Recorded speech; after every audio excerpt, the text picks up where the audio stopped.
కాంగ్రెస్ ప్రభుత్వం అధికారంలోకి వచ్చిన తర్వాత 6 గ్యారంటీలని అయితే అంటే ముందు బిఫోర్ ఎలక్షన్స్ 6 గ్యారంటీలు ప్రకటించారు. అవన్నీ బాగా రీచ్ అయ్యాయి జనాల్లోకి. అండ్ ఏదో మొత్తానికైతే అధికారంలోకి వచ్చారు. ఆ ఉచిత బస్ అని, 500 సిలిండర్ అని, ఇంకా మహిళలకు అవని ఇవని ఏవో మొత్తానికైతే ఒకటి తర్వాత ఒకటి, ఒకటి తర్వాత ఒకటి వీళ్ళ గ్యారంటీలన్నీ అమలు పరుస్తా ముందుకెళ్తున్నారు. ఇకపోతే టైం రానే వచ్చింది. మార్చి 1 తేదీ నుంచి అంటే ఇప్పుడు రేపే మహా అయితే ఇంకో వారం రోజుల నుంచి గృహజ్యోతి ఇది అమల్లోకి రావాలి. కాకపోతే ఈ పథకం గురించి అందరూ భయపడుతున్నారు హైదరాబాద్‌లో మాత్రమే. అంటే ఊర్లలో కాదు. రీజన్ మనకు ఊర్లల్లో ఇగ ఉండేవి ఎన్ని ఇళ్ళో అందరికీ తెలుసు. ప్రతి వాడవాడలో ఎన్ని హౌసెస్ ఉంటాయో అందరికీ తెలుసు. ఓనోతో అంటే ఇంటికో మీటరే ఉంటది. అండ్ పైగా ఎంత వాడతారు ఊర్లో మనుషులు మనకు తెలీదా? అదే వాళ్ళకు మధ్యతరగతి కుటుంబాల్లో ఉండే వెసులుబాట్లే ఉంటాయి. ఇంకా తెలంగాణలో ఏ ఊరికెళ్ళినా సరే చాలా సింపుల్. గృహజ్యోతి పథకాన్ని అంటే ఈ కరెంటు బిల్లులు వసూలు చేయడానికి వెళ్ళిన వాళ్ళే ఆ ప్రాజెక్ట్ వాళ్ళకి వివరించి అర్హులో కాదో చూసి ఏదో వాళ్ళని చక్కబెట్టాలి. మరి హైదరాబాద్ అలా కాదు కదా!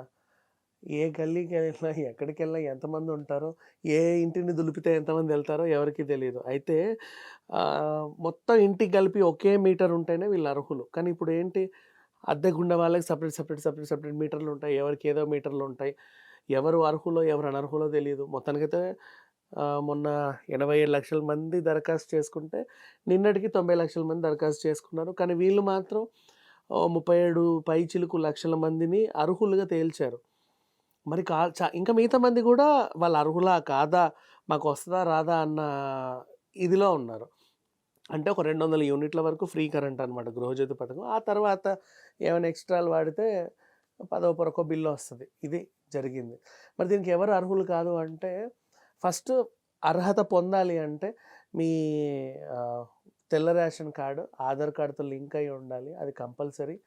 అండ్ నెక్స్ట్ ఆహ్, ఇంటికి ఒకటే మన మీటర్ పొంది ఉండాలి.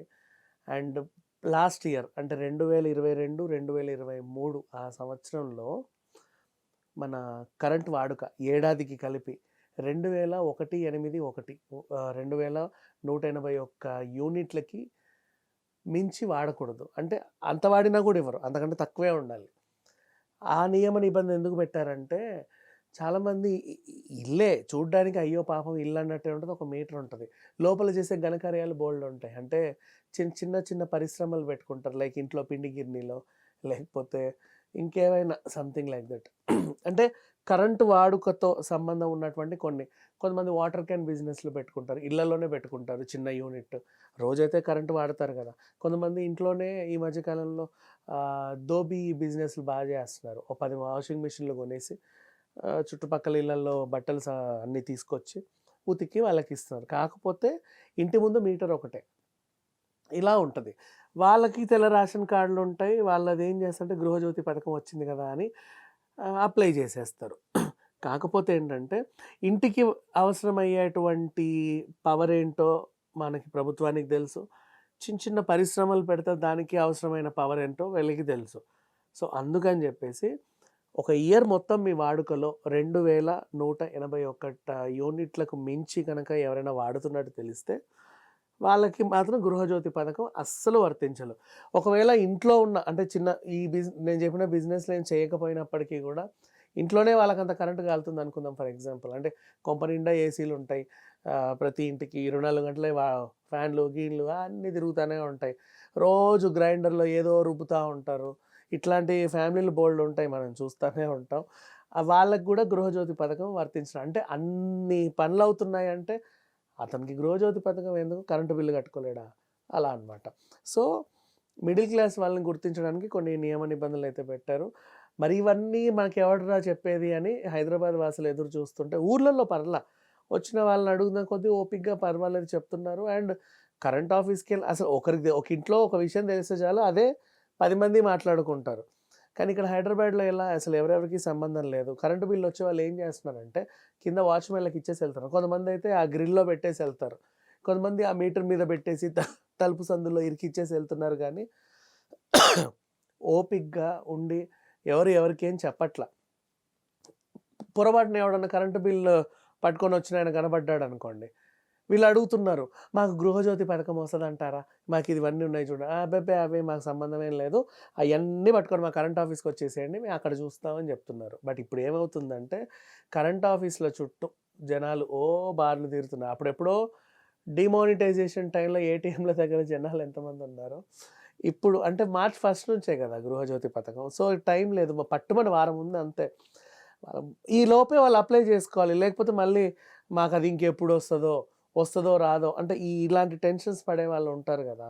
వీళ్ళందరూ పని గట్టుకొని ఆఫీస్‌లు మానుకొని ఈ కరెంట్ ఆఫీస్‌ల చుట్టా తిరుగుతున్నారు. పైగా ఫిబ్రవరికి ఏమన్నా ఇరగదీసే రోజులున్నాయా? లేవు. 31 ఉండదు, 30 ఉండదు, 29 ఉండదు, 28 ఎప్పుడో మన పుణ్యకాలం కాస్త ఆ లీప్ ఇయర్‌లుంటే 28 లేకపోతే అంతే. ఇంకేముంది చెప్పండి ఫిబ్రవరికి.